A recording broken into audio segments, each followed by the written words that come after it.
What's up, guys? So I didn't know if I was going to release this video. I've thought about it. I've gone back and forth wondering if I should. So the video you're about to watch, this all happened a few months ago, and it was honestly the worst experience I've had ever with a car. And it's not due to the car itself. It's not due to the manufacturer, or a little bit due to that. But I'll explain in that video. There's parts of it that I recorded. There's other parts that I didn't, that you'll see me come back from filming this today. I thought I blew the car up. So check it out. Here's the content. You'll probably see me come back and explain a couple other details here or audio on top. But here's what happened. I went on a cruise with a whole bunch of Veloster ends and Elantra ends and Kona ends that came up, and we went to Valley of Fire. Some pictures are up right now. But everything was good. Loved it. It was fun. Had a great time with everybody. On the way back, I started hearing this noise.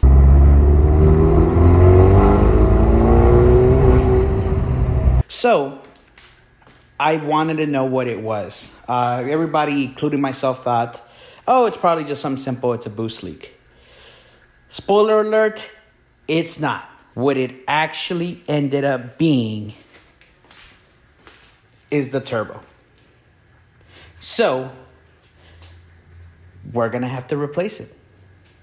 And this is going to be the perfect time to segue into a stuffed turbo.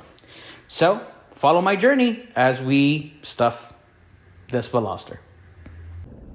All right, so I planned and wanted to show everybody how it went and how to remove everything to do the turbo swap.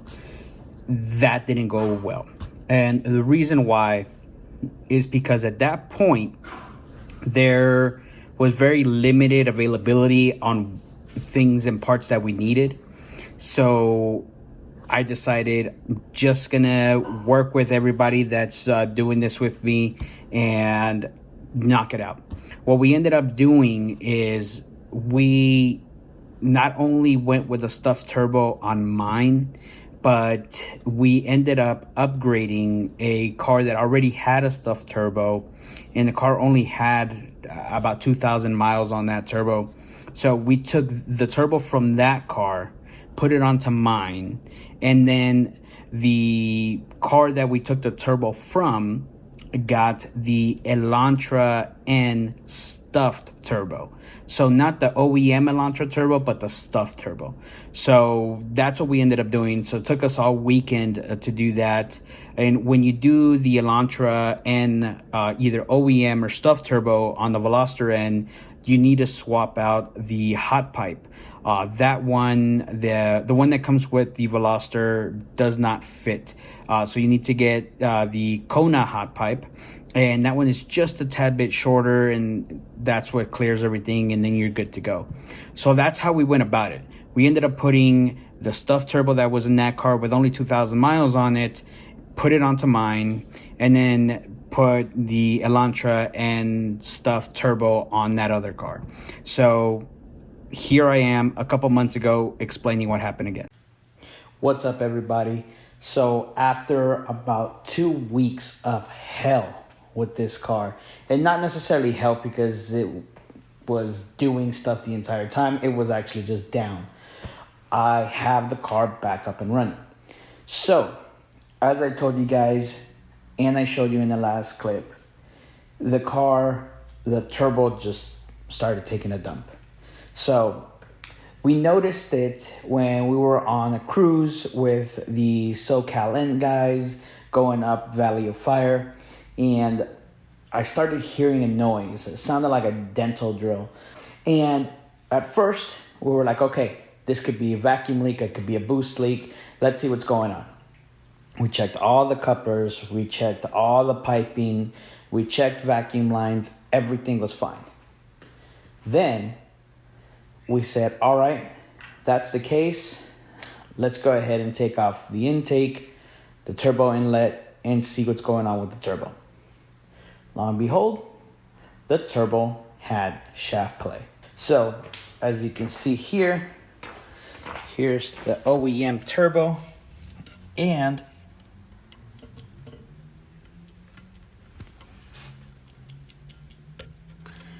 I don't know if you guys were able to see that there, but it definitely has shaft play. I literally am at 39,000 miles and turbo's giving out. Now, it didn't completely give out yet. I immediately stopped the car and just didn't run it anymore. So what I'm planning on doing with this is either selling it as a core to stuff, or I'll stuff it myself. And if any of you guys want to pick it up, let me know. So took us a few days to get everything done. From getting the car all torn apart to being back up and running. So now the car does have a pure turbo setup. And I'll tell you more about it right now. So right now I have the valve cover off. I still need to do the high pressure fuel pump upgrade from the Veloster one to the Sonata one. They say that definitely is a great upgrade to do. I have it, I just need to do it. And then, of course, new turbos in there. Now, what we ended up doing, and Kagan and Greg from SoCal Garage Works, Tanner from Sixth Element, Henry and Emily from KDM Driven, they were amazing. They were all here helping out. So the way that this was done is that we put the car up on jack stands, and from there the subframe was actually dropped. So with the subframe dropped, we had access to the turbo from the bottom. But up here, we removed the intake, turbo inlet, battery, ECU, disconnected the downpipe up here, and that was pretty much about it up here. Down at the bottom, once we got to taking the subframe off, we took off the charge pipe, we took off the coolant and oil lines that go to the turbo, and then also unbolted the turbo from the block. Once we did that, turbo came down from the bottom and did the opposite to bring it back. Now the car is on a stage 3 tune from Sixth Element for this pure turbo, and it is running I am running the EK1 right now as well, so that way I can monitor everything besides the gauges, because I do have my gauges on there. Now the reason that I'm running the EK1, and some people will say, well, why do you have the EK1 if you have the gauges? It's all the same thing.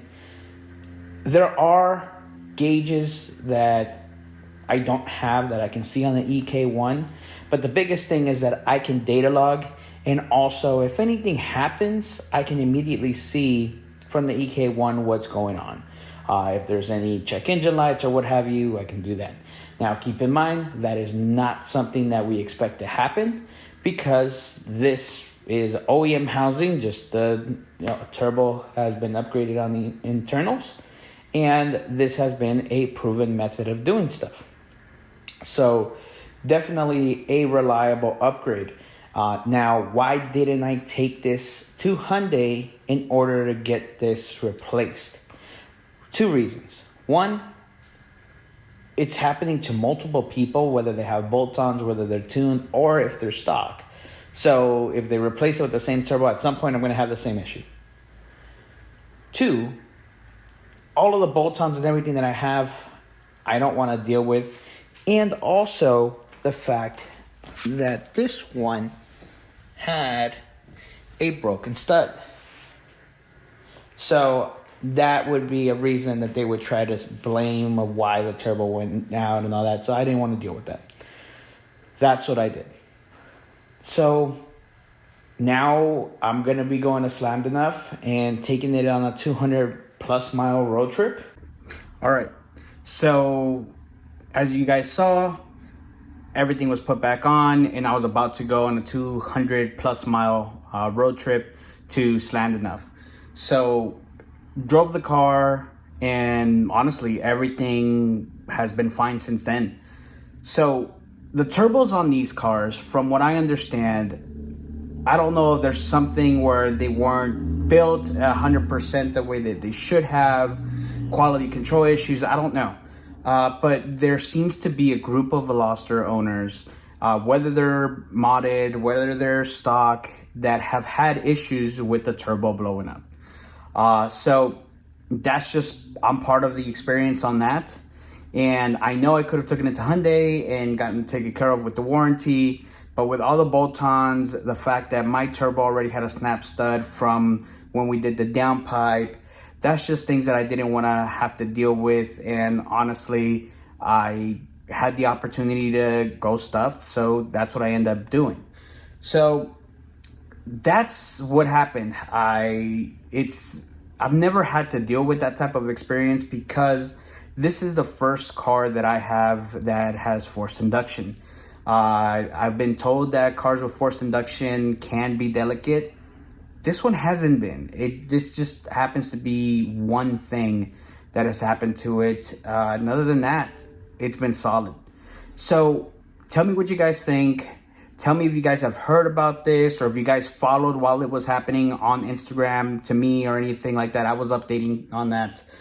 And I have a couple other videos that I recorded that I'm editing and getting together before I start talking about what's going on next, because I do have some stuff coming up that's going to be badass. And the car is going back to SEMA, so that's part of what I have to update you guys on in the next videos.